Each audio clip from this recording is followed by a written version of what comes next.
श्रृंगार था।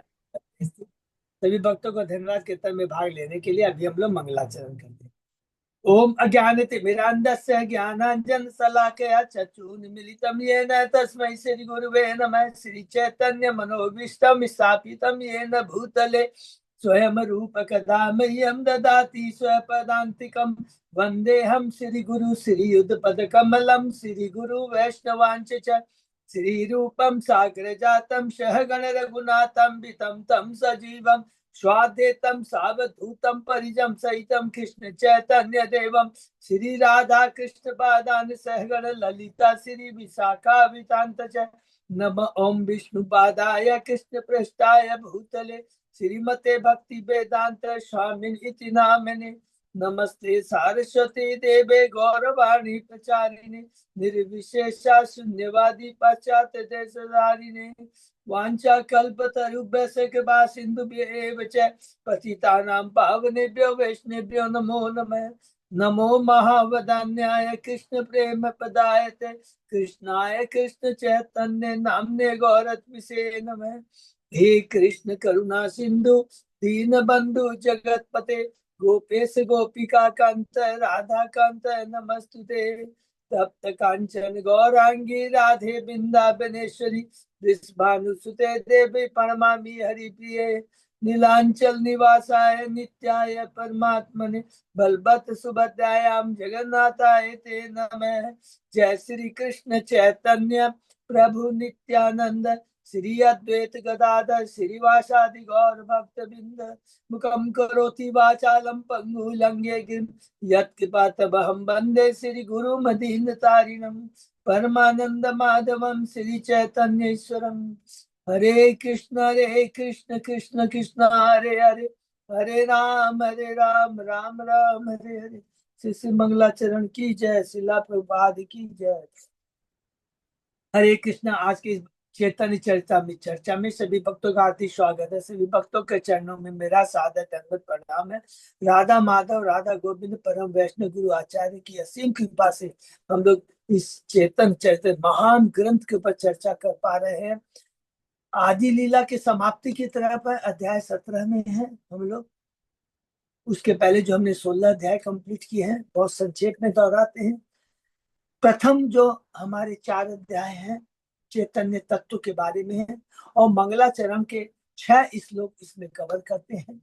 जिसमें प्रथम अध्याय में कृष्णराज कविराज गोस्वामी गुरु आचार्य ईश्वर भगवान के अवतार भगवान के अंश भगवान की शक्तियों के ऊपर चर्चा करते हैं और अलग अलग बहुत डिटेल में बताया है गुरु के बारे में भक्त के बारे में गुरु शिक्षा गुरु दीक्षा गुरु अलग अलग बहुत डिटेल में बताया। दूसरे अध्याय में हमने ईश्वर तत्व चैतन्य तत्व के बारे में पढ़ा। उसके अंदर में कि ईश्वर स्वयं कृष्ण ही स्वयं भगवान है बाकी सब उनके अंश या अंश है। वदंती तत्वद तत्तम यत् ज्ञान अद्वय ब्रह्मेति परमात्मा भगवान एते चांस कला कृष्ण भगवान ईश्वर परम कृष्ण सच्चिदान अनादि आदि गोविंद सनकार। ये परम संहिता से और 2 श्लोक हम लोगों ने भागवत के कैंटो 1 के अध्याय से पढ़ा। ये पढ़ा दूसरा अध्याय।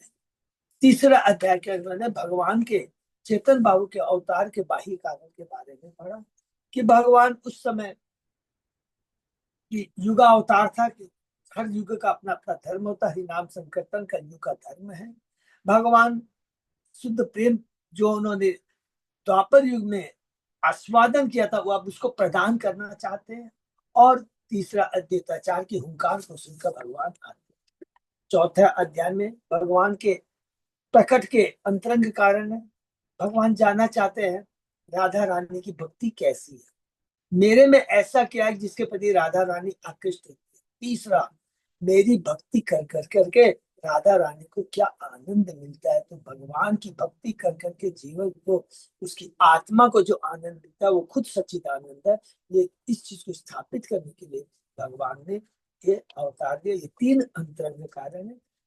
इसके बाद में 5वें अध्याय में मंगलाचरण के 7, 8, 9, 10, 11 5 श्लोक है जो नित्यानंद तत्व के बारे में बताते हैं।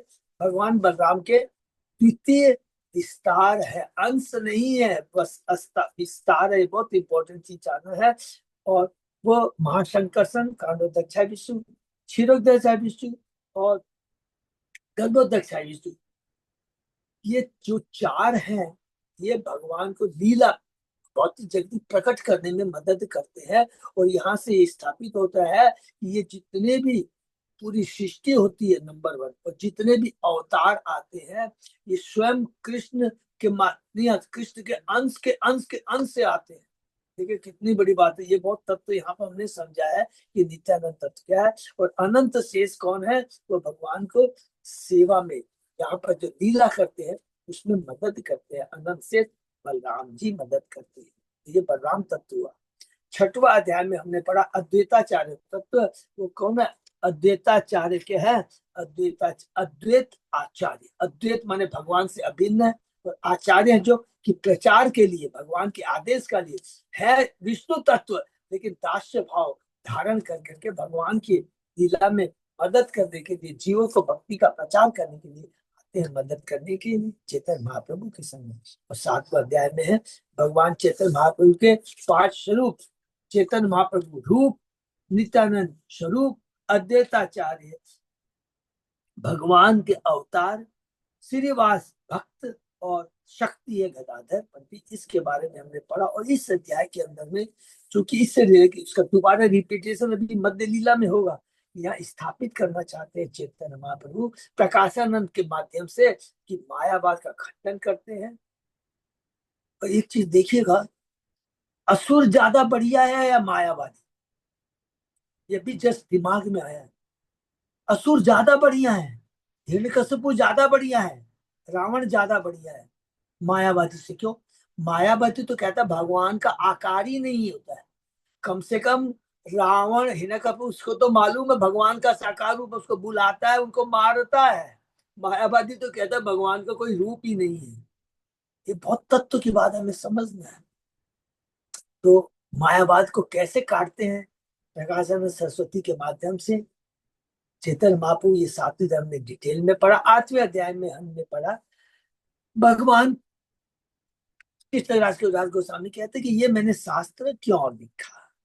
3 हम लोगों ने पढ़ा, जो कि कृष्णराज के सॉरी, वृंदावन दास ठाकुर ने जो चैतन्य भागवत लिखा था, उसमें केवल चैतन्य महाप्रभु के संन्यास की पहले की लीलाओं को डिटेल में वर्णन किया, बात में नहीं किया, उसको ध्यान में रखते हुए। और वृंदावन दास ठाकुर ने उनको इंस्पायर किया, उसको ध्यान में रखते हुए उन्होंने लिखा। दूसरा, हरिदास पंडित परम भक्त, उन्होंने इनके इंसिस्ट किया। और तीसरा, श्याम मदन मोहन भगवान ने अपने गले की माला उनको दे करके बताया, अरे तुम लिखो।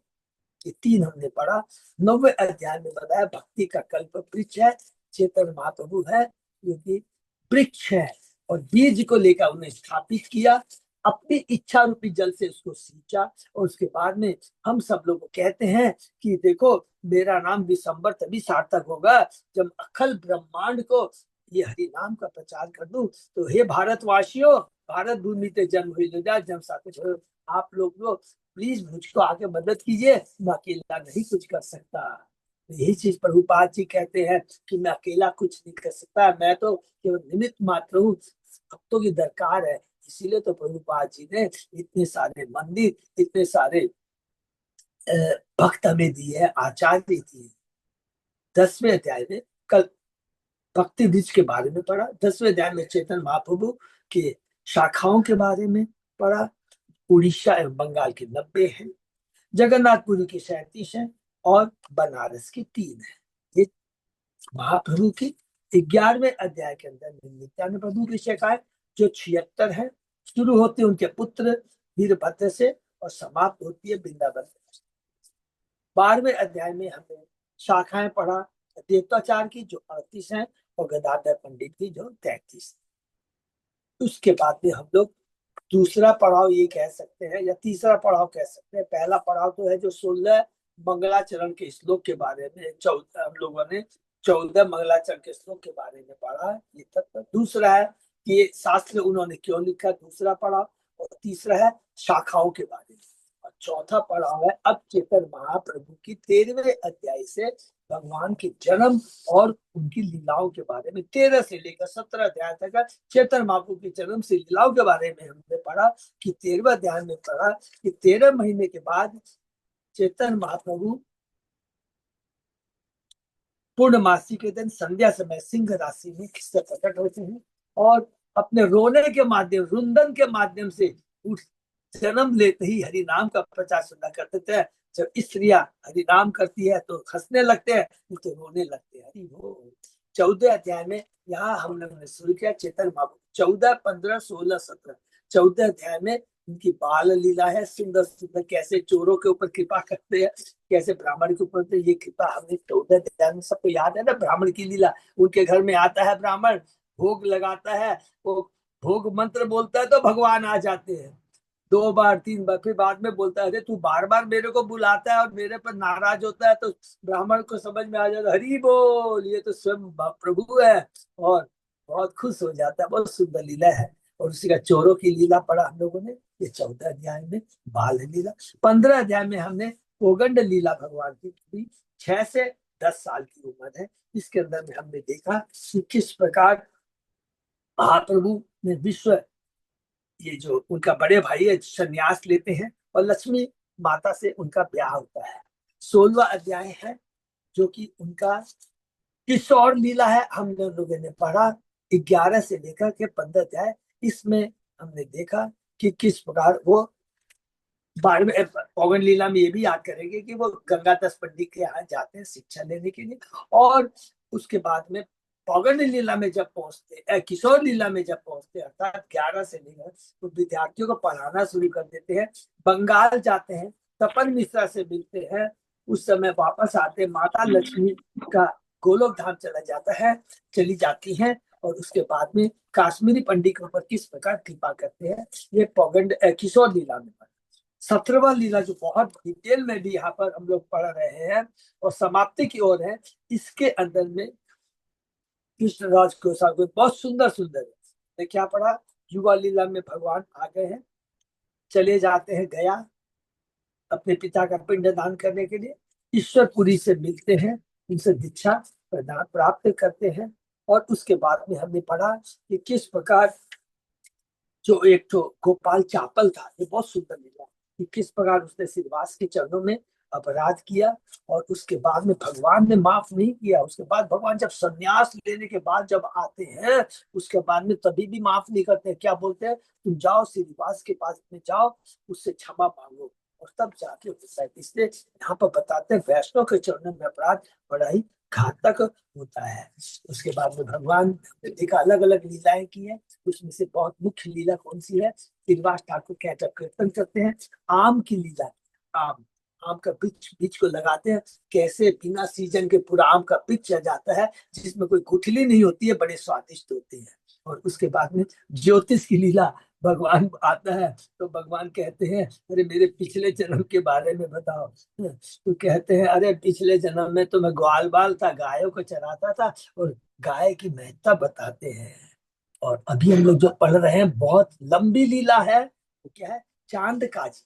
चांद काजी की लीला है कि किस प्रकार चांद काजी हरिनाम कीर्तन चलता रहता है तो उसके बाद में मृदंग को तोड़ देता है। महाप्रभु बहुत क्रोधित हो जाते हैं, चांद काजी के पास आते हैं। लेकिन यहाँ चांद काजी पूरा डर के मारी छिपा रहता है।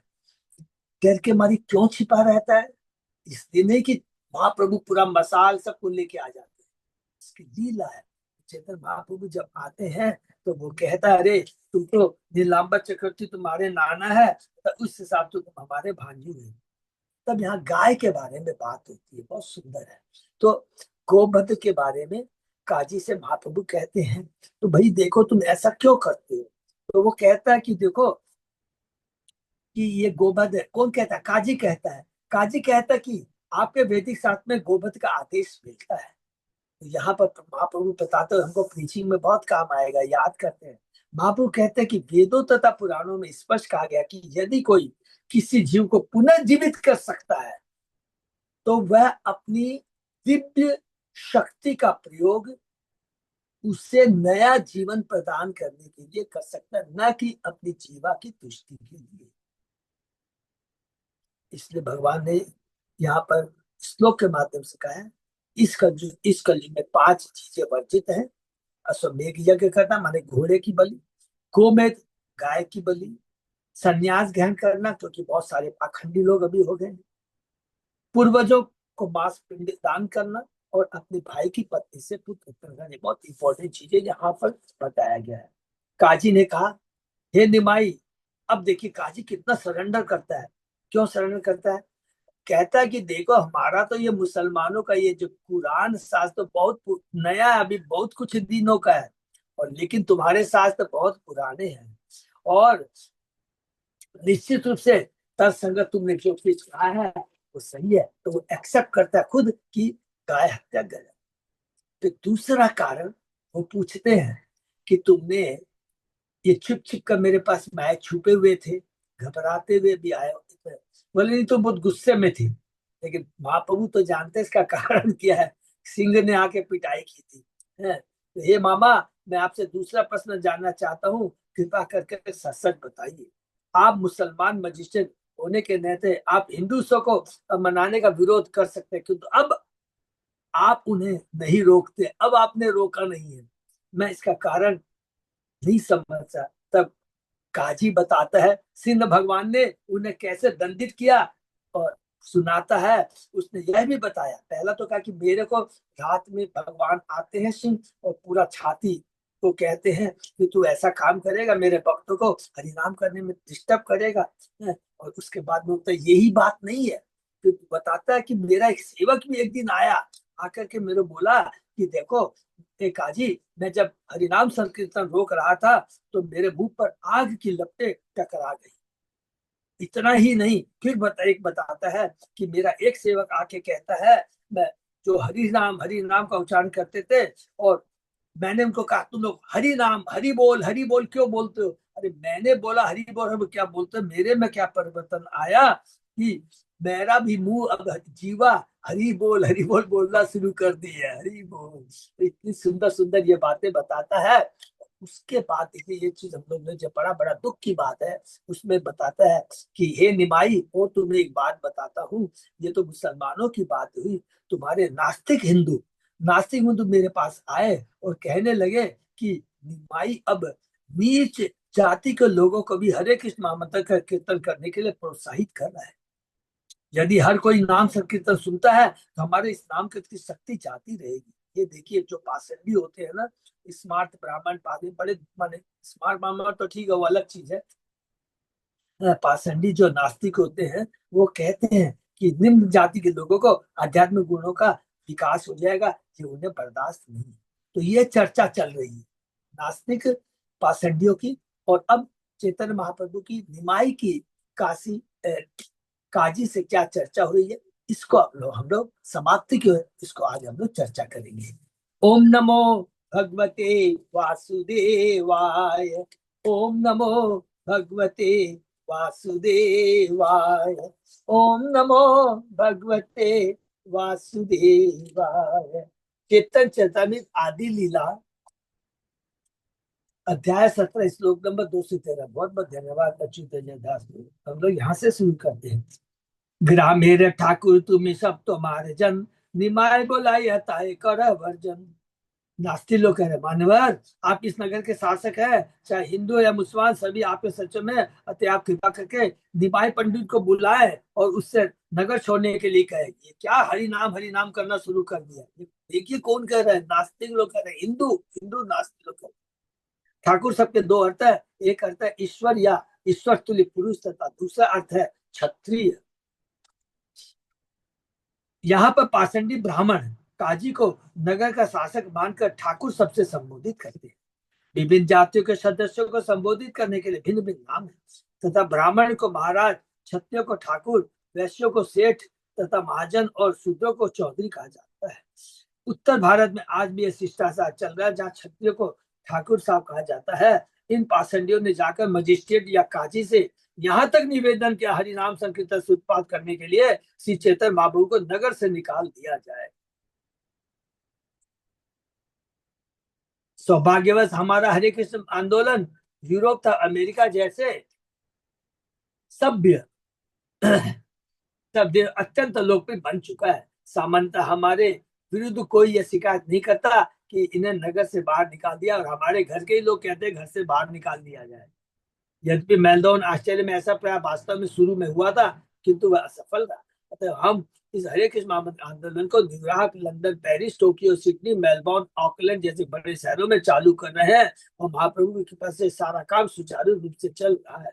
लोग हरे कृष्ण महामंत्र के कीर्तन के सिद्धांत को स्वीकार करते प्रसन्न है, और इसका परिणाम अत्यधिक संतोषजनक है। तो ये हमारे पास शिक्षा क्या है कि बहुत इंपॉर्टेंट तत्व है ये, कि हरि नाम को कोई भी अब रोक नहीं सकता। कारण क्या, स्वयं भगवान ने आकर के कलयुग में भक्त के रूप में इसका प्रचार कर रहे हैं। तो जहां भगवान कर रहे हैं वहां कैसे रुक सकता है। इस चीज को महाप्रभु ने, प्रभुपाद जी ने अच्छी तरह समझ लिया था, और वही आध्यात्मिक शक्ति प्राप्त करके आज उन्होंने पूरे विश्व में इसको प्रचार किया। तो ये एक बहुत बड़ी शिक्षा, जहां भगवान है, जहां भगवान जो चाहते हैं उसमें अगर कोई बाधा करेगा, गारंटी है वो कुछ नहीं कर सकता। इसलिए हमें भगवान के शरण, भगवान क्या चाहते हैं उस चीज को अगर हम करेंगे तो अवश्य सक्सेस होंगे। ये यहाँ से प्रूफ होता है।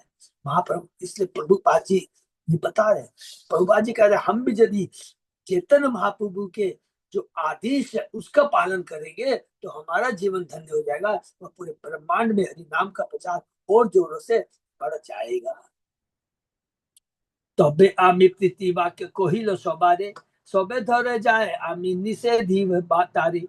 उनकी शिकायतें सुनने के बाद मैंने मीठी वाणी से उनसे कहा आप लोग घर जाएं। मैंने मीठी वाणी से कहा, गुस्सा नहीं किया, तो नहीं तो मेरी पोल खुल जाएगी, अरे तुम भी हिंदू का फेवर कर रहा है, तुम भी हरिनाम का फेवर कर रहा है। तो इसलिए मैंने मीठी वाणी से उनसे कहा आप लोग घर जाए, मैं अवश्य निमाई पंडित को इस हरे कृष्ण आंदोलन को चालू रखने से मना कर दूंगा। हिंदू ईश्वर बड़ এই যেই नारायण से ही तुम हले हरि बोल हिन लय मोर मन। कितनी बड़ी बात कहता है। मैं जानता हूँ नारायण हिंदू के परमेश्वर है, और मेरी समझ में आप वही नारायण, कौन कह रहा है, काजी कह रहा है, हरि बोल। मैं अपने अंतःकरण में ऐसा अनुभव करता हूँ कि भगवान दिव्य ज्ञान हृदय प्रकाशित, तो भगवान स्वयं प्रकाशित कर दे उसके हृदय में, दिव्य ज्ञान दे दिया क्या, कि कृष्ण ही भगवान है, मैं ही भगवान हूँ, चेतन महाप्रभु ही भगवान है। यही सुने महाप्रभु हासिया हासिया, कहिते लागिला किछु काजी रे छुदिया। काजी को इस पर सुंदर वचन बोलते, सुंदर वचन बोलते हुए सुनकर श्री चैतन्य महाप्रभु ने उसका स्पर्श किया, और उसने भी इस प्रकार बोले, उसको स्पर्श करके उसका जीवन धन्य कर दिया।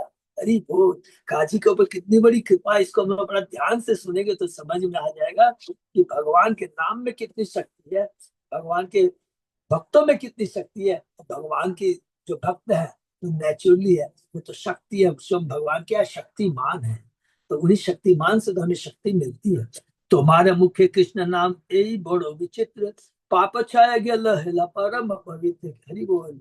महाप्रभु कहते हैं आपके मुख से कृष्ण के पवित्र नाम के उच्चारण ने आश्चर्य कर दिखाया है, इसने आपके सारे पाप करे हुए फलों को निर्मूल कर दिया है, अब आप नितांत शुद्ध बन गए हैं।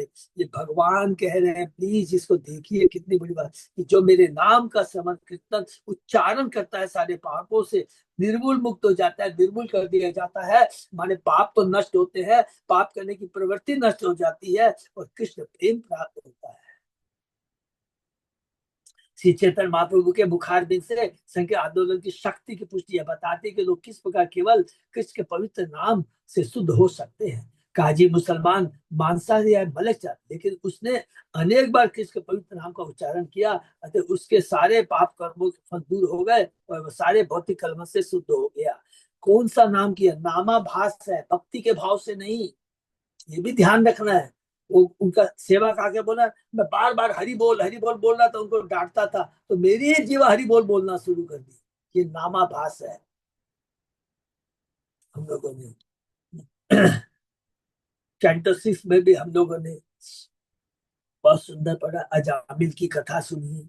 नाभाभास कैसे अपने पुत्र का नाम उसने नारायण रखा था। ये बहुत इंपॉर्टेंट है। तो हरि नाम जब खुद हृदय से मन से करेंगे तो जो सोचिए कितना लाभ होगा। हमारी समझ में नहीं आता कि आज के पाषंडी लोग क्यों इसका विरोध करते हैं, माने नास्तिक लोग। इस सारे विश्व के आंदोलन के प्रचार से तथा सभी वर्गों के लोगों को वैष्णवता के चरम स्तर ले जाने से हिंदू धर्म का ह्रास हो रहा है। किंतु ये धूर्त इस कदर हमारा विरोध करती है कि उनमें से कुछ यूरोपीय अमेरिकी वैष्णव को विष्णु मंदिरों में प्रवेश करने की अनुमति तक नहीं देते। और इस तरह के लोग हैं, इतने ईर्ष्यालु होते हैं कि जो बेचारे अभी फॉरेनर्स हैं, देश विदेश से आते हैं, उन्हें मंदिर में माने कहाँ पर बता रहे हैं कि आज भी पुरी के अंदर में फॉरेनर्स लोगों को मंदिर में प्रवेश करना अलाउ नहीं है। तो इससे बहुत दुख की बात है, यहाँ पर प्रभु पाची डायरेक्ट में अपने मंतव्य को व्यक्त कर रहे हैं। धर्म को भौतिक लाभ से निमित्त मानकर ये तथाकथित हिंदू अनेक देवताओं की पूजा करके दूषित बन चुके हैं। अगले श्लोक में महाप्रभु काजी की शुद्धि की पुष्टि करते हैं। बहुत सुंदर। हरि बोल। हरि कृष्ण नारायण लेले तीन नाम, बड़ो भाग्यवान भाग्यवान तुम्ही बड़ो पुण्यवान। क्योंकि आपने हरि कृष्ण तथा नारायण भगवान के इन तीन पवित्र नामों का चयन किया है, अतः आप निसंदेह परम भाग्यशाली और पुण्यात्मा है। अर्थात जो हरि नाम का जप करता है, कीर्तन करता है, बहुत भाग्यशाली। हम लोग वेरी फॉर्चुनेट है, प्रभु जी के आशीर्वाद से, कृपा से हम लोग हरि नाम का कीर्तन कर पा रहे, हरि नाम ले पा रहे। यहाँ पर परम भगवान श्री चेतन बाबू पुष्टि करते हैं। ठीक है, परम भगवान, देवता भी भगवान मीन्स, भगवान मीन्स कंट्रोलर, ईश्वर माने कंट्रोलर, परम ईश्वर परम भगवान तो एक ही है, वो कृष्ण है। श्री चैतन्य महाप्रभु पुष्टि करते हैं कि जो भी अपराध रहित होकर हरि कृष्ण तथा नारायण के पवित्र नामों का उच्चारण करता है, वह निश्चय परम भाग्यशाली होता है। चाहे वह भारतीय हो या अभारतीय, हिंदू हो या अहिंदू, और वह तुरंत अत्यंत पुण्यात्मा बन जाता है। अतः हम उन पाषंडियों के कथनों की परवाह नहीं करते जो हमारे आंदोलन द्वारा अन्य शहरों या देशों के सदस्यों को वैष्णव बनाने का विरोध करते हैं। हमें अपने कार्य को शांतिपूर्ण ढंग से चलाने के लिए महाप्रभु के पद चिन्हों का अनुगम करना चाहिए। तो ये वर्ड जो प्रभुपाद जी ने लिखा है, ये सेंटेंस कि चैतन्य महाप्रभु के चरण चिन्ह का अनुगमन करना चाहिए। तो चैतन्य महाप्रभु ने क्या कहा था? ये कहा था कि खाली हिंदू को नहीं, जाने देखो तारे को कृष्ण उपदेश, अमर आगे गुरु तारे दे। क्योंकि सभी आत्माएं भगवान का अंश संतान है, ममेवान से जीव लोके जीव भूत सनातन। तो ये बहुत इंपॉर्टेंट चीज है। इसलिए कह रहा प्रभुपाद जी कहते हैं हमें उनके चरण चिन्हों का अनुगमन करना चाहिए, अथवा आवश्यक पड़े तो ऐसे विरोधियों को मुंह तोड़ जवाब देना चाहिए। हरि बोल। हम जो कुछ भी बोले ना, शास्त्र के अनुसार बोले, सिंपल चीज है। कोई बोले ये करो, अरे चेतन बाबू ने क्लियर लिखा है, जाने देखो तारे को कृष्ण दे। तो जाति पाति ऊंच नीच हिंदू मुस्लिम इसका का सवाल ही नहीं उठता। और उसको जस्टिफाई कर दिया कृष्ण भगवान ने गीता के दूसरे अध्याय में। सब आत्मा है, मेरे अंश है। कहा 15 जाके 7वें श्लोक में वांसे जीव। बहुत सुंदर सुंदर हम तर्क के माध्यम से लोगों में भक्ति का प्रचार कर सकते हैं, उनके भ्रम को दूर कर सकते हैं। एते सुनी काजी रे दुई चक्षे पौड़ी पानी, प्रभु रचना ने चुड़ी बोले प्रिय वाणी। यह सुनकर काजी की आंखों में आंसू बहने लगे। हरि बोल। उसने तुरंत ही महाप्रभु के चरणों का स्पर्श किया और मीठी वाणी से इस प्रकार का, ये देखे चांद काजी की जो लीला है बहुत दिव्य है। तुम्हारे प्रसाद मोरे घुची लो कुमति कुमति कुबुद्धि, एक कृपा कर जैनो तो माते रहु भक्ति। हरि बोल। इसको बहुत इसको उनको लिखना है, बोलना है, याद रखना है, प्रचार में मेंशन करना। केवल आपकी ही कृपा से ही मेरे पूरे विचार दूर हो चुके हैं। भगवान भगवान के भक्तों के संग से ये हो सकता है। अब मुझ पर कृपा करें जिससे मेरी भक्ति आप पर स्थित रहे। भगवान की कृपा से हमारी भक्ति आ सकती है, भक्तों का संग मिल सकता है, तो भक्ति बनी रह सकती है। प्रभु कहे एक दान मांगिए तो माए, संकीर्तन बाद छे न दिया है। वो मान तो चुका, फिर भी भगवान इसको बोलते हैं। महाप्रभु ने कहा मैं आपसे केवल एक दान मांगता हूँ, आप वचन दे कि कम से कम नदिया जिले में यह संघ आंदोलन रोका नहीं जाएगा। अरे बोल। कम से कम से, क्योंकि तुम नदिया दी के पूरे, तुम मजिस्ट्रेट हो, तुम काजी हो, तो कम से कम इतना तो तुम करो। और जब तुम करोगे तो सताई लोग, दूसरे लोग उनको डिस्टर्ब नहीं करेंगे। काजी कहे, देखिए क्या बात कह रहा है काजी। काजी कहे मोर वंश से जो तो उपजीवे, ताहा के ताला का दीबो कीर्तन नाम भादी में। हरि बोल। काजी ने कहा भविष्य में मेरी तो बात छोड़ दो, मेरे वंश में जितने भी लोग उत्पन्न होंगे उन्हें मैं यह कड़ी चेतावनी देता हूँ कि कोई भी संकीर्तन आंदोलन को न रोके। हरि बोल। काजी को इस गंभीर आदेश से आज भी काजी परिवार के वंशज इसी दशा में संघ के आंदोलन का विरोध नहीं करते। यहाँ तक कि पड़ोस के हिंदू मुस्लिम दोनों के दंगों के दौरान भी काजी के वंशों ने अपने पूर्वजों द्वारा दिए गए आश्वासनों से ईमानदारी से बनाए रखा। हरि बोल। कितने, क्योंकि ये भगवान की कृपा का फल है।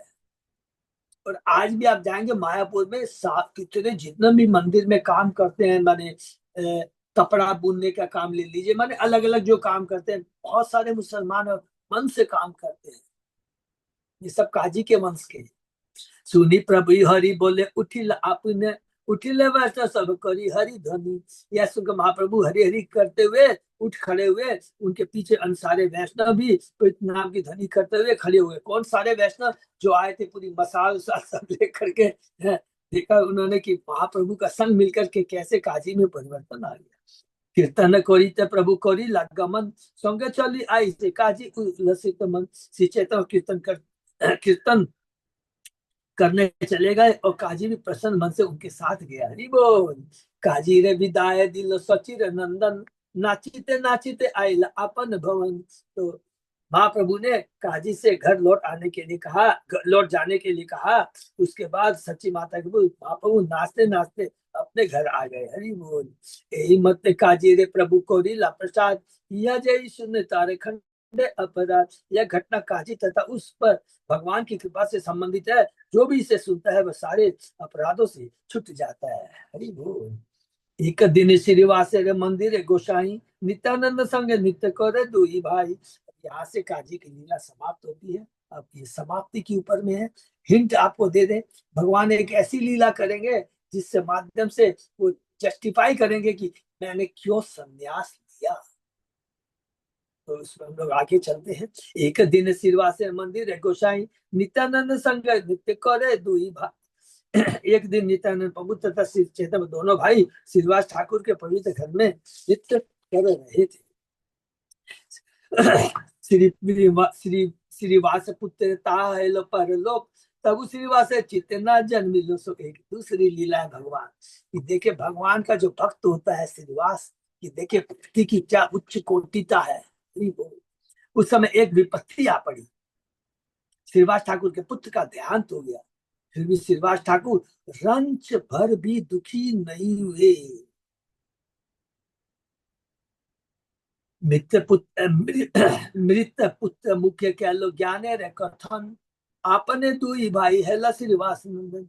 श्री चैतन्य महाप्रभु ने मृत पुत्र से ज्ञान की बातें कहलवाई और तब दोनों भाई स्वयं श्रीवास ठाकुर के पुत्र बन गए। हरि बोल। श्री भक्ति विनोद ठाकुर ने अपने अमृत भाष्य में इस घटना का वर्णन इस प्रकार किया। एक रात को जब श्री चैतन्य महाप्रभु अपने भक्तों के साथ श्रीवास ठाकुर के घर नृत्य कर रहे थे, तब श्रीवास ठाकुर के एक पुत्र का जो पहले से बीमार था देहांत हो गया। किंतु श्रीवास ठाकुर इतने धैर्यवान थे कि उन्होंने शोक प्रकट करने के लिए किसी को रोने नहीं दिया, क्योंकि वे नहीं चाहते थे उनके घर में चल रहे कीर्तन में किसी प्रकार का व्यवधान पड़े। हरि बोल।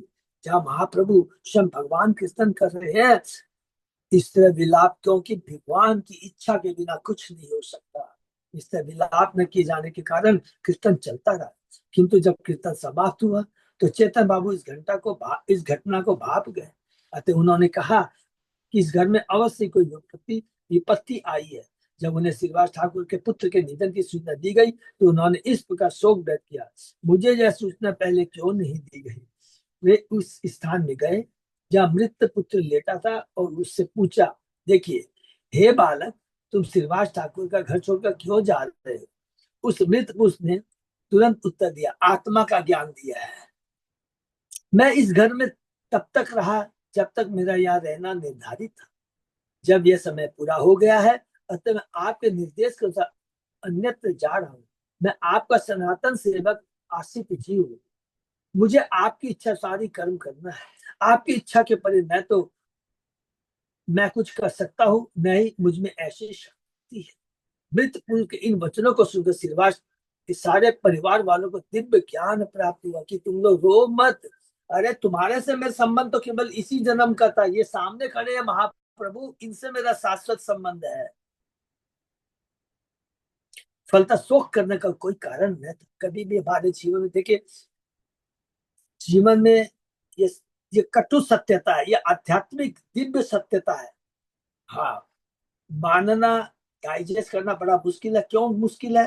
कोई भी हमसे पूछेगा, क्योंकि तीन गुणों से हम जो बंधे हुए हैं, ये तीन गुण है ना, यही हमें बोलते हैं ये मेरा भाई है, ये मेरा पुत्र है, मेरा ये आई एम द प्रोप्राइटर कंट्रो है नहीं। सत्य तो ये है कि ये शरीर का संबंध है, आत्मा का जो संबंध है, शाश्वत संबंध है केवल भगवान से।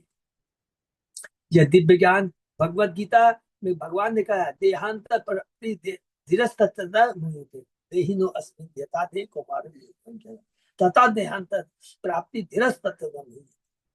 मरने पर मुझ दूसरा शरीर धारण करता है। मतलब धीर पुरुष शोक नहीं करते। धीर जो ज्ञानी पुरुष होता है, जो भगवान के भक्त होते हैं। मृत पुत्र तथा महाप्रभु के मध्य इस वार्ता के बाद दाह संस्कार संपन्न किया गया और महाप्रभु ने श्रीवास ठाकुर को आश्वस्त किया, आपने अपना एक पुत्र खोया है क्योंकि नित्यानंद प्रभु तथा मैं आपके नित्य पुत्र है। हरि बोल।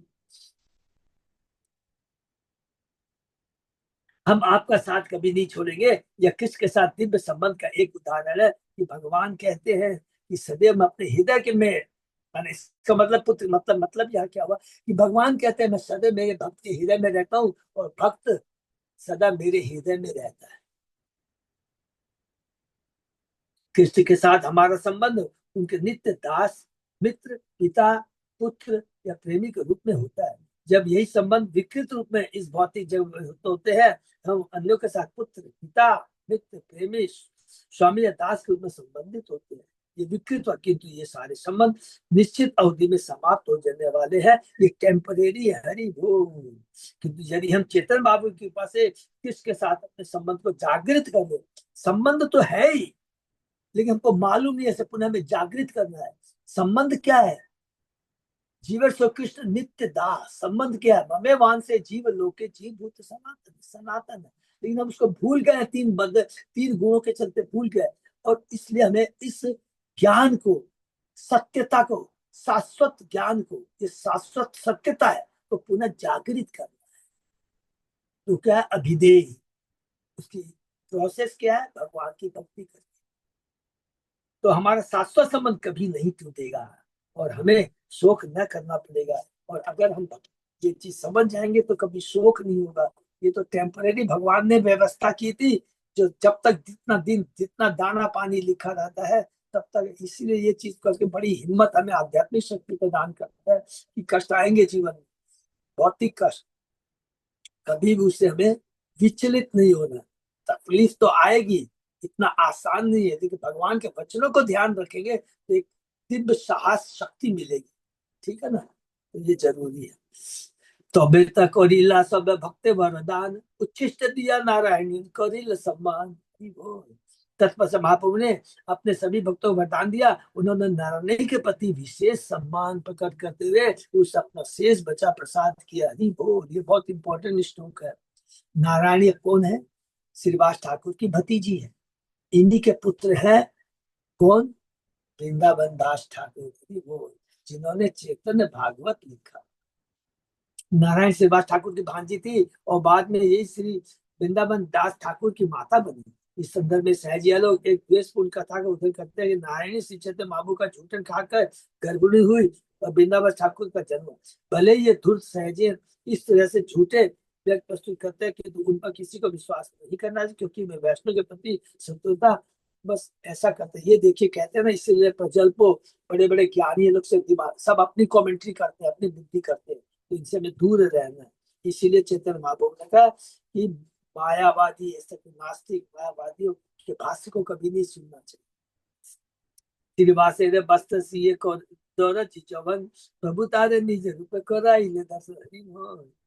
एक दर्जी था जो मांस बच्ची था, किंतु वह श्रीवास ठाकुर के कपड़े सिला करता था। महाप्रभु ने उस पर कृपा करके उससे अपना स्वरूप दिलाया, क्योंकि मेरे भक्त के को ये सेवा प्रदान कर रहा है। हरि बोल। देखी नो देखो न बोली होइल पागल, प्रेम नित्य करे हलो वैष्णव आगल। मैंने देख लिया कहते हुए तथा भाव होकर पागल की तरह नाचते हुए वह दर्जी उच्च कोटि का वैष्णव बन गया। अरे वो अभी हम लोग भागवत में पढ़ने कैसे कंस का जो दर्जी था उस पर भगवान कैसे कृपा करते हैं। श्रीवास ठाकुर के मकान के पास एक मुसलमान दर्जी रहता था जो परिवार से के वस्त्र सिला करता था। एक दिन वह चेतन महाप्रभु के नृत्य से अत्यधिक प्रसन्न हुआ। वास्तव में वह मंत्र मुग्ध हो गया। महाप्रभु उसके मनोभाव जान गए अतः उन्होंने उसे अपना कृष्ण का आदि रूप दिखलाया। जब वह दर्जी है कहकर नाचने लगा, मैंने देख लिया मैंने देख लिया, वह भाव विभोर हो गया और महाप्रभु के साथ नाचने लगा। इस तरह वह श्री चेतन भाव के अनुयायियों में एक अग्रणी वैष्णव बन गया। तो दर्जी पर भगवान की कृपा। आवेशते श्रीनिवास प्रभु वंशी तो मांगी लो। श्रीनिवास कहे बंसी तो मारे गोपी हरि मिलन।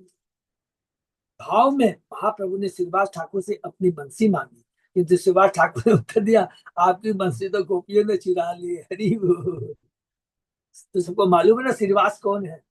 नारद मुनि है, इसको भूलना नहीं है। सुनी प्रभु बोले बोले बोले न आवेशे श्रीनिवास माने वृंदावन लीला रोशी। यह सुनकर यह उत्तर सुनकर महाप्रभु ने आवेश में कहा, बोलते चलो। इस पर श्रीनिवास ने श्री वृंदावन की लीलाओं के दिव्य रस का वर्णन किया। हरि बोल। प्रथम एते वृंदावन माधुर्य वर्णिलो सुनिया प्रभु रे चित्त आनंद बारिलो। सबसे पहले श्री वास ठाकुर ने वृंदावन लीलाओं की दिव्य मधुरता का वर्णन किया जिन्हें श्री महाप्रभु के चित्त में हर्ष अत्यंत बढ़ने लगा। तो भगवान प्रभु महाप्रभु किस किस श्रीवास से इसके आगे में नृत्य करते थे, गदाधर पंडित से छोटा गोपीनाथ में भागवतम सुनते थे। अभी आगे आएगा, हम लोग सुनेंगे। तबे बोल प्रभु बोले बार बार पुनः पुनः कहे श्रीवास कोरी विस्तार। तत्पश्चात महाप्रभु ने उससे बार बार कहा, देखे बोलते चलो। इस तरह श्रीवास ने श्री वृंदावन की लीलाओं का वर्णन विस्तार से बारंबार किया। इसको भी प्लीज नोट कर लेंगे कि भगवान के नाम के उनके लीलाओं का वर्णन बार बार होना चाहिए, लगातार बार बार, अहेतु अप्रहिता, बार बार होना चाहिए। बंसी बादे गोपी गौनेर बोने आकर्षण ताशोबारे संगे जेचे जैसे वन विहरण। श्रीवास ठाकुर ने विस्तार से बताया कि किस तरह गोपियां किसकी बंसी की धुन से वृंदावन के जंगलों की आकृष्ट हुई थी और किस तरह से वे जंगल में उनके साथ याद करती थी। हम लोग ने अभी जो भागवत में पढ़ा है, कौन सा सबको याद है? अध्याय 29 कि किस बार भगवान की दिव्य सनी सुन करके सारी गोपियां सब कुछ छोड़ के चली आती है। जैसी व्यवस्था वही चीज का यहाँ पर वर्णन हुआ जो कि श्रीवास ठाकुर दिला रहे याद किसको? चेतन महाप्रभु को। ताही मध्य छय ऋतु लीला वर्णन मधुपान रासोत्सव जल के निकोतन। श्रीवास ठाकुर ने 6 ऋतुओं में की गई सारी लीलाओं का वर्णन किया। उन्होंने मधुपान करने, रास रचाने, यमुना में तैरने, अन्य ऐसी घटनाओं का वर्णन किया जो चेतन महाप्रभु ने अपने वृंदावन की लीला में किया था। हरि बोल। बोले प्रभु सोनिते उल्लास। श्रीवास कहे न तबे रास रसेर विलास। जब महाप्रभु ने अत्यंत हर्षित होकर सुनते हुए कहा, कहते चलो, तब श्रीवास ठाकुर ने रास लीला का वर्णन किया। कैंटो के 33वें अध्याय में है, हम लोगों ने रास लीला के बारे में पढ़ा। बहुत सुंदर है। कहीते सुनीते ऐसे प्रातः काल है लो प्रभु श्रीवास तो आलिंगन कह लो। इस महाप्रभु को कहते कहते श्रीवास को सुनाते सुनाते प्रातः काल हो गया। तो महाप्रभु ने श्रीवास ठाकुर का आलिंगन करके उसे तुष्ट किया। अरे तुमने मेरे भगवान के बारे में कहा, क्योंकि अभी वो भक्त के रूप में है लेकिन वो पूरा योग माया उन्हें भुला दी है कि मैं भगवान हूं। और इसलिए हमें भगवान का जो कथा सुना है उनके चरणों के को बार बार छू करके उनके चरणों की धूली से हमें स्नान करना चाहिए। ये बात कौन कहते हैं? भागवत में हमने पढ़ा है, भरत महाराज रघुगण को कहते हैं कि भक्तों की चरण धूलि से स्नान करना चाहिए। तबे आचार्य घोरे कह लो कृष्ण लीला रुकमणि स्वरूप प्रभु आपने होइला। तत्पश्चात श्री चंद्रशेखर आचार्य के घर में श्री कृष्ण की लीलाओं का नाटकीय अभिनय हुआ। स्वयं महाप्रभु ने कृष्ण की मुख्य पटिरानी रुक्मणी का अभिनय किया। हरि बोल। कितना सुंदर सुंदर है। चैत्र बड़े, बनारस में 3 है ना, सबको याद है ना। तपन मिश्रा, चंद्रशेखर आचार्य, और तपन मिश्रा के पुत्र है Raghunath Bhatt Goswami. Right, not Raghunath Das, sorry, Raghunath Goswami तो अलग है। कब दुर्गा लक्ष्मी होय कबू, वह शक्ति, ची शक्ति सॉरी, चित्त शक्ति सॉरी, ठाक खाटे बोसी भक्त गणे दिला प्रेम भक्ति। महाप्रभु कभी देवी दुर्गा का अध्ययन करते हैं, कभी लक्ष्मी या मुख्य शक्ति योग माया का पलंग पकड़ उन्होंने सारे उपस्थित भक्तों को भगवत प्रेम प्रदान किया। हरि बोल। एक दिन महाप्रभु नित्य अवसाने, एक ब्राह्मणी आसी धोरी लचोधरी। तो भगवान, तो ये बहुत थोड़ा सीरियस पर कैसे भगवान एक शिक्षा देते हैं, हाँ, स्त्री के प्रति आसक्ति। एक दिन जब महाप्रभु ने अपना नृत्य समाप्त किया, तब एक स्त्री, किसी ब्राह्मण की पत्नी वहां आई। उसने महाप्रभु के चरण कमल पकड़ लिए। चरण धूलि सही लय बार बार, देखिए प्रभु रे दुख होई लो अपार। जो वह स्त्री बार बार उनके चरणों की धूलि लेने लगी, महाप्रभु को बहुत दुख हुआ। किसी महापुरुष के चरण कमलों को पकड़ना उस व्यक्ति के निश्चित ही अच्छा होता है जो धूल है, किंतु श्री चेतन बाबा के दुख का अन्य यह उदाहरण संकेत है कि किसी वैष्णव को चाहिए कि किसी को अपने चरणों की धूल न लेने दे जब तक उनका परमिशन ना हो। जो व्यक्ति किसी महापुरुष के चरण कमलों की धूल लेता है, वह अपने पाप उस महापुरुष को दे देता है। जब तक वह व्यक्ति उसकी धूली दी गई हो, वह अत्यंत बलशाली न हो, तो धूल लेने वाले व्यक्ति के पापों को उसे सहन करना पड़ता है। उफ, गुरु महाराज पर हम लोग को, जब भी हम लोग दीक्षा लेने के बाद कोई भी हमें गलती नहीं करनी चाहिए। ये तो गुरु महाराज पर शक्ति है, असीम शक्ति है, गुरु है। यह शाश्वत और भगवान के शाश्वत नित्य दास है, 3 गुणों से ऊपर है। कोई प्रॉब्लम नहीं होता, देखिए उनको फिर भी लाखों लाखों लोगों को दीक्षा दिए जा रहे हैं। तो सामान्य ऐसा नहीं होने देना चाहिए। कभी कभी बड़ी बड़ी सभाओं में लोग हमारे चरण छूकर वही लाभ लेना चाहते हैं। प्रभुपाद जी कह रहे हैं, इसी कारण से हमें कभी कभी रोग सहना पड़ता है, जैसे अभी गुरु महाराज को सहना पड़ रहा है। जहां तक संभव हो, किसी बाहरी व्यक्ति को अपने पाँव की धूल नहीं देना चाहिए। श्री चैतन्य महाप्रभु ने अपने उदाहरण से इसे दिखलाया, जैसा कि अगले श्लोक में बताया गया है।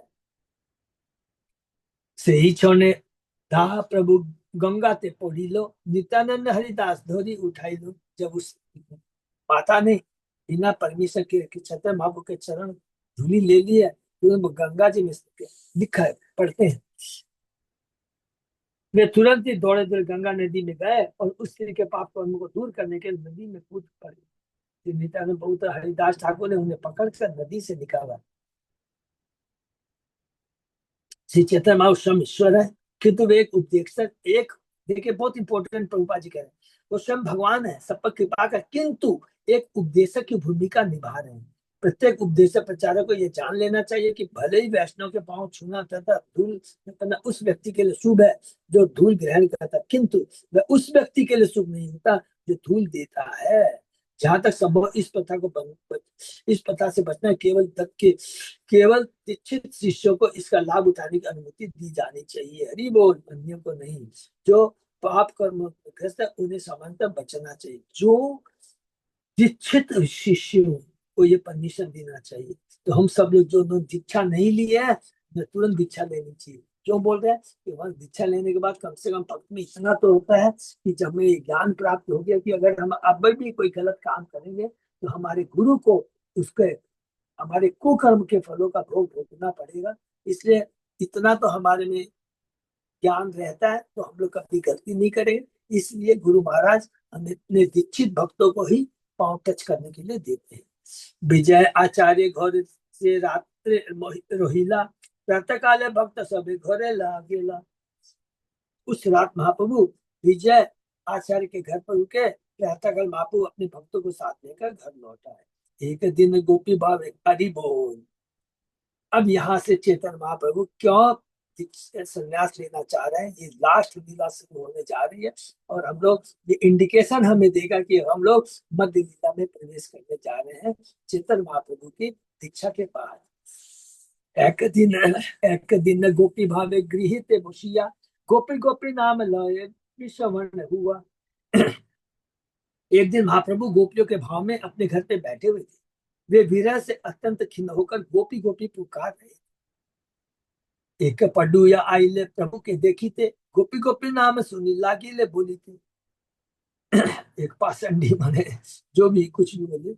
महाप्रभु का दर्शन करने आया हुआ एक विद्यार्थी चकित था कि वे गोपी गोपी पुकार हैं, अतः वह इस प्रकार बोला, कृष्ण नाम ना लो कहनो कृष्ण नाम धन्य। गोपी गोपी बोली गोपी गोपी गोपी बोली बोली ले बाकी बा होय पुण्य। आप भगवान किसके यशस्वी पवित्र नाम का उच्चारण करने के बदले गोपी गोपी क्यों पुकार रहे हैं? आप ऐसा करने से कौन सा पुण्य प्राप्त करेंगे? कहा गया, वैष्णव क्रिया मुद्रा विज्ञ ना बुझियो। शुद्ध भक्त के कार्य को कोई नहीं समझ सकता। महाप्रभु की इसमें क्या लीला है, कोई नहीं समझ सकता। वह विद्यार्थी या नया भक्त संभवतः यह नहीं समझ पाया कि श्री चैतन्य महाप्रभु गोपियों का नाम क्यों ले रहे। नहीं, उससे गोपी गोपी पुकारने की शक्ति के विषय में प्रश्न करना चाहिए था। नए विद्यार्थी को कृष्ण के पवित्र नाम के उच्चारण की निष्ठा पर पूरा पूरा विश्वास था, किंतु ऐसी मनोवृत्ति भी अपराध द्वितीय है। सर्व व्रत त्याग हुआ आहुति दी सर्व शुभ क्रिया साम्यम अपि प्रबाद है। पुण्य फल प्राप्त करने के बदले में कृष्ण नाम का उच्चारण करना अपराध है। यह उस विद्यार्थी को पता नहीं था, इसलिए उसने अबोध भाव से पूछा, गोपी का नाम अपने में जपने में कौन सा पुण्य है? वह जानता न था कि पुण्य या पाप का प्रश्न ही नहीं होता। अरे वो कृष्ण या गोपी के पवित्र नाम का कीर्तन प्रेम के दिव्य स्तर पर होता है, पाप पुण्य से परे होता है। जो भी पाप करते हैं वो पुण्य करते हैं। ये बहुत इंपॉर्टेंट है, 2 मिनट डिस्कस करने हैं कि भक्ति इन दोनों से ऊपर है, क्योंकि पुण्य और पाप जो भी हम करते हैं वो 3 गुणों के अंडर होता है। सतोगुण में रहते हैं तो पुण्य कर्म करते हैं, रजोगुण तमोगुण तो पाप कर्म करते हैं।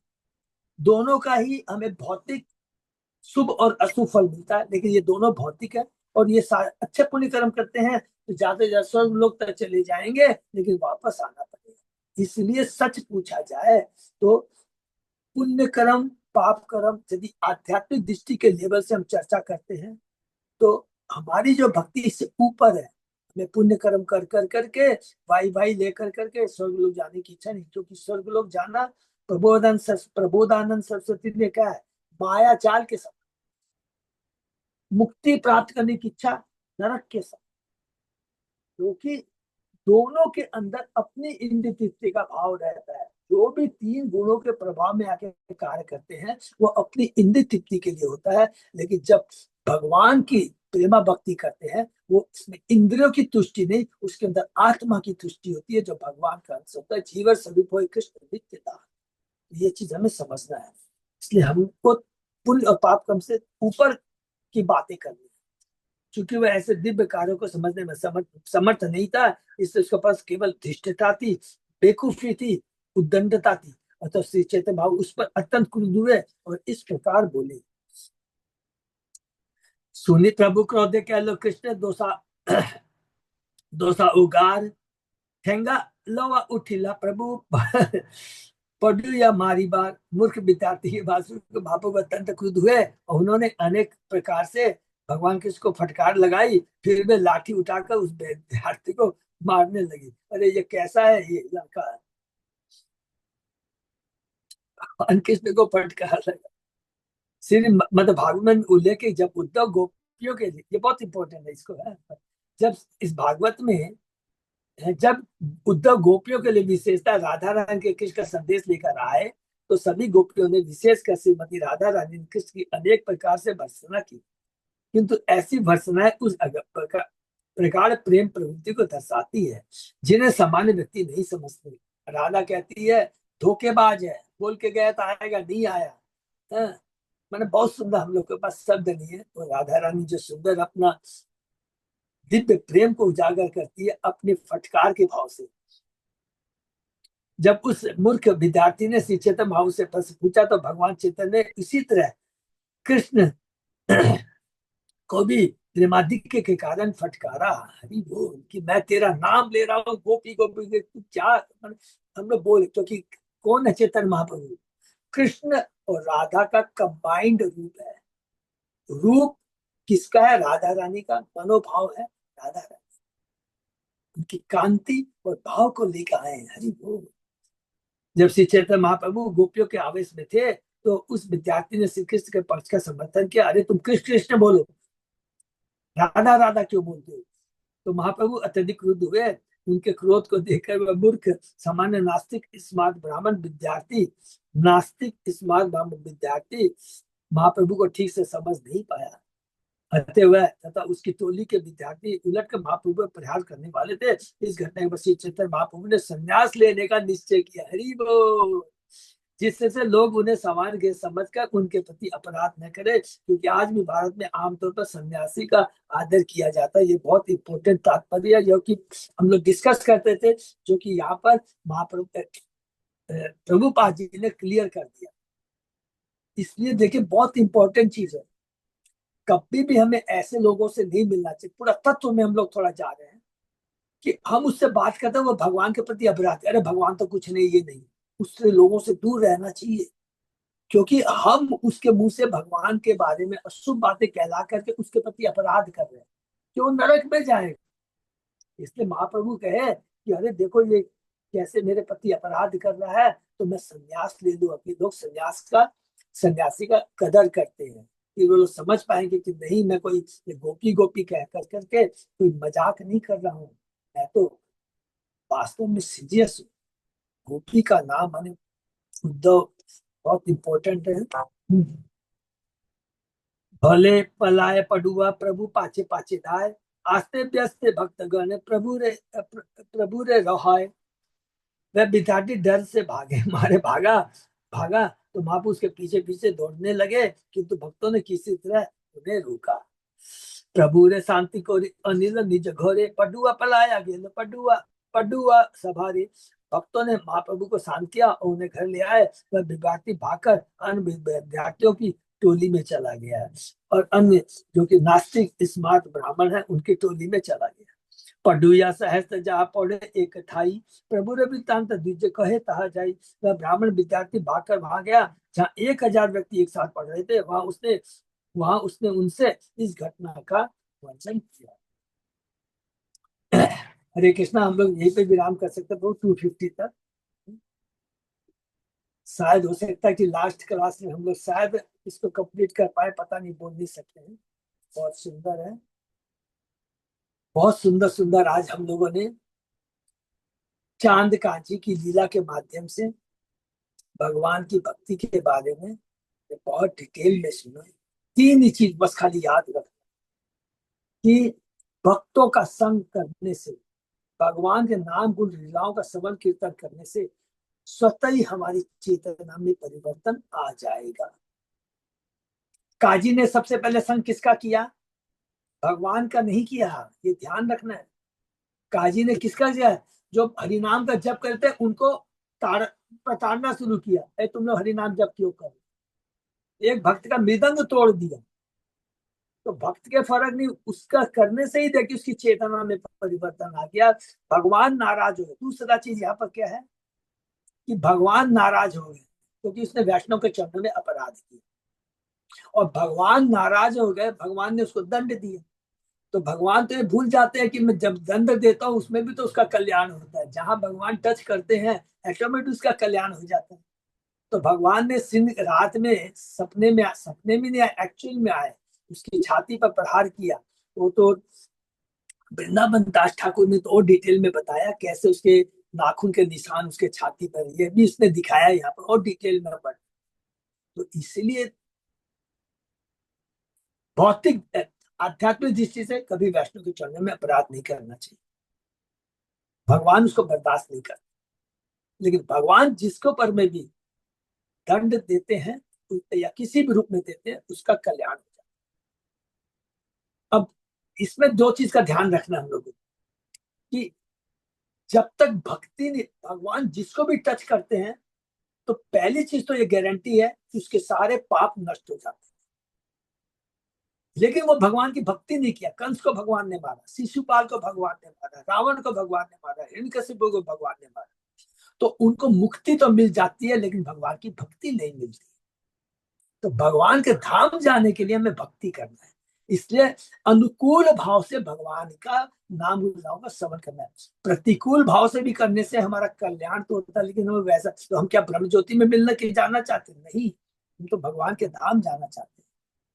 इसलिए हमें क्या है, भगवान के भक्तों के चरणों में कोई अपराध है, भक्तों के चरणों में कोई अपराध नहीं करना चाहिए। इस पूरी लीला में दो जन का नाम आया है, गोपाल चप्पा चापल का, जो श्रीवास ठाकुर के चरणों में अपराध किया था, और दूसरा यहाँ पर है चांद काजी। लेकिन चांद काजी ने और गोपाल चापल ने दोनों ने क्षमा मांगी। देखेंगे कान चाजी मांगी, क्षमा मांगने से सारे पाप नष्ट हो जाते हैं, कृष्ण भक्ति मिलती है। तो भगवान की भक्ति ही परम है। भगवान के भक्तों के संग माध्यम से हम भगवान की भक्ति प्राप्त कर सकते हैं। तीसरा, भगवान के भक्तों के चरणों में कोई अपराध नहीं होना चाहिए। हरे कृष्ण।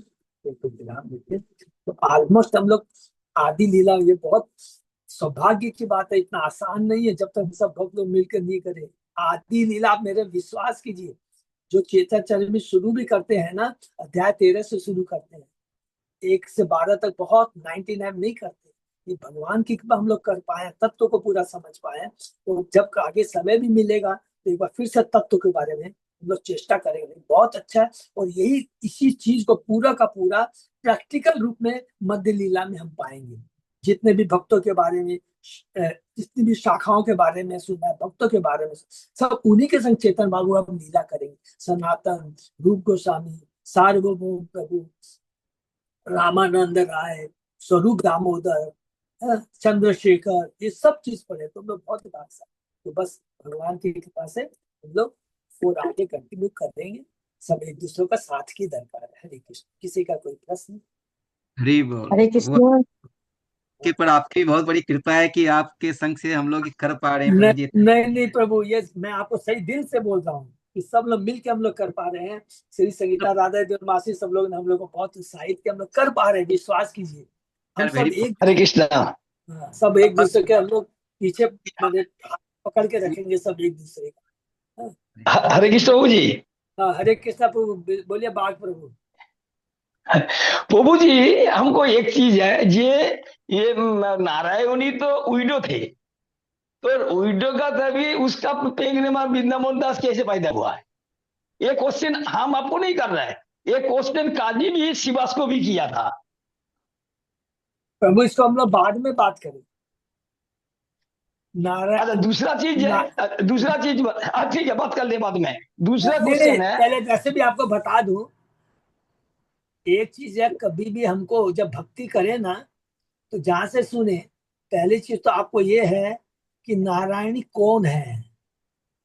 वो तो भाई भतीजी है, नहीं, भतीजी बड़ छोड़िए, भाई का बेटी है। वो तो शारीरिक संबंध की बात कर रहे हैं। नारायणी कौन अभी पड़ा? हाँ। जिसको चैतन्य महाप्रभु ने अपना उच्छिष्ट प्रदान किया है। राइट। सोचिए, उसके बाद में सब कुछ भूल जाइए उसके बारे में। तो जिसको उच्छिष्ट मिला है, और ये भगवान की सारी प्लानिंग है, उनको उच्छिष्ट दिया है। ये बात तो शिवास जी नहीं जानते थे। एक मतलब नित्यानंद प्रभु जानते थे, प्रभु जी माने नित्यानंद प्रभु चैतन्य महाप्रभु याद, और कोई जानते नहीं थे। ये मानिए ये नारायणी को जो तामूल दिया, भगवान जो महाप्रभु जो तामूल दिया था, ये बात शुद्ध नित्यानंद प्रभु जानते थे और महाप्रभु जानते थे, शिवास नहीं जानते थे। अच्छा, ओके। ये जब ये काजी उसको पूछा, काजी तो उसको बहुत बहुत दाल बोल लेके आ गया था ना, आके उसको फाइट किया। ये तुमको हाँ, बात है, उसका पिताजी जो प्रेग्नेंट हो गया था उसे पूछा, ये तुम बोलो ये ये नारायणी का ठीक है पिताजी प्रभु, कौन है? जब हम डिस्कस करेंगे ना तब करेंगे, ठीक है ना? अच्छा, अच्छा, दूसरा, हाँ, दूसरा चीज पूजा, दूसरा चीज जो अभी बताया, ये काजी को महाप्रभु क्षमा किया, राइट, किंतु गोपाल चापल को क्षमा किया। ये पहले गोपाल चापल को पहले क्षमा किया शिवास, बाद में प्रभु जी किया। वही तो नॉट मैं, ओनली दैट, ना वही नॉट तो, only that, not Prabhu ji, not only that, ये गोपाल साहब को मुझे प्रारब्ध भुगने के बाद क्षमा मिला, प्रारब्ध मिला उसको, दंड मिला, दंड मिलने का बाद ये क्षमा मिला। हरे ठीक है कृष्ण प्रभु। प्रभु। हाँ प्रभु, अभी हम लोगों ने क्या डिस्कस किया प्रभु? गोपाल चापल का, कि चेतन बाबू दीक्षा लेने के बाद में जब वो उसके पास आता है तो महाप्रभु ने कहा जाके पहले श्रीवास से क्षमा मांगो। हम लोगों ने तो रिपीटेडली कितना बार ये डिस्कस किया, ठीक है ना प्रभु? ना ना दो चीज मैंने काजी को उद्धार कर, काजी को क्षमा करना और गोपाल चावल को क्षमा करना टू डिफरेंस हो गया। कारण गोपाल तो मिला आफ्टर पनिशमेंट तो हो गया था। गोपाल चावल में पनिशमेंट हुआ, बाद में शिवास किया, बाद में महाप्रभु किया। हरे कृष्ण प्रभु, सॉरी हाँ ना ठीक है जय प्रभु, वो सब ठीक है, अलग चीज है कि उसने प्रारब्ध है ये किया, वो एक अलग चीज है। वो सब चीज तो ये आपने कहाँ पढ़ा प्रभु? आपको ये चैतन्य महाप्रभु चाहिए, चैतन्य में नॉट ओनली दैट वृंदावन, आपको ये चैतन्य चाहिए, वृंदावन दास के चैतन्य भागवत उधर भी है। यस करेक्ट, ठीक है। अभी हम लोग मध्य लीला जो पढ़ेंगे ना, तो शायद उसके अंदर में भी हो सकता है, जब चैतन्य महाप्रभु के पास में गोपाल चापल आएगा संन्यास के बाद में, तब महाप्रभु मेरे को पादान दे देंगे, तब बताएंगे, ठीक है। तो वो सब ठीक है। हरे कृष्णा, हरे कृष्णा, ठीक है। हम लोग यहीं पे विराम देते हैं। हरे कृष्णा, यहीं पे माफ करिए प्रभु जी, हम गलती कर देंगे तो माफ कर दीजिए प्लीज। अरे नहीं हमको माफ कर दीजिए। हरे कृष्णा, फिर से पढ़िए। हरे कृष्णा, सबको बहुत बहुत धन्यवाद। हरे कृष्णा। अच्युत जयदास प्रभु कुछ बोलना है प्रभु, अनाउंसमेंट है? नहीं प्रभु जी, बस हरे कृष्णा, यही हम लोग विराम देते हैं। सबको बहुत बहुत धन्यवाद। नेक्स्ट क्लास में शायद या उसके बाद हम लोग इसके बाद लोग मध्य लीला में प्रवेश करेंगे। हरे कृष्ण। सब एक दूसरे से हरे कृष्णा, दंडवत प्रणाम। धन्यवाद, प्रणाम माता जी। बता दिया। हरे कृष्ण प्रभु जी, दंडवत प्रणाम। धन्यवाद, प्रणाम।